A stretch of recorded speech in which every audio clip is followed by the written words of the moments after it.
Allez, on passe au sport avec du football et un avant-goût des Jeux Olympiques. Hier soir à Montbéliard, le Stade Bonal accueillait la rencontre France-États-Unis chez les Espoirs. Retour sur la soirée avec Clément Janin et Rémi Poirot.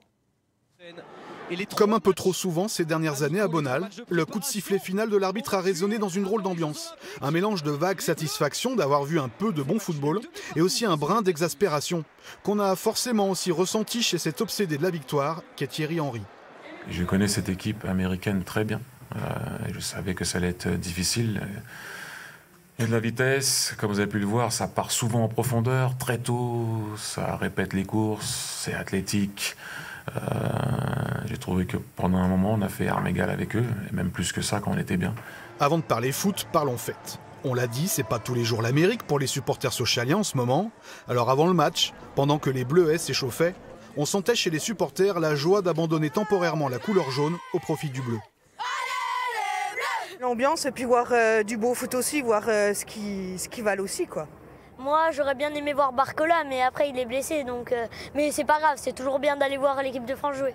Nous on est de Mulhouse, on est à côté, ça fait voir du foot, c'est sympa quoi. Il y a des matchs nuls franchement nuls, c'est pas le cas de celui-là. Surtout qu'avec Ryan Cherki, Magnès Akliouche ou Kefren Turam, il y avait du talent sur la pelouse. Plaisir des yeux, sauf pour des Américains pris de vitesse par le milieu lyonnais qui oblige le défenseur à faire une main dans la surface. 27e minute, Arnaud Calimuendo ouvre le score. Pendant plus d'une heure, les Bleuets auront dominé les débats et leur deuxième but, une merveille de contre jouée collectivement et conclue brillamment par la frappe d'Andy Diouf, aurait dû sceller la rencontre et faire quitter de leur place avec le sourire les 12 475 spectateurs. Sauf que c'est pas pour rien qu'on parle du quart d'heure américain.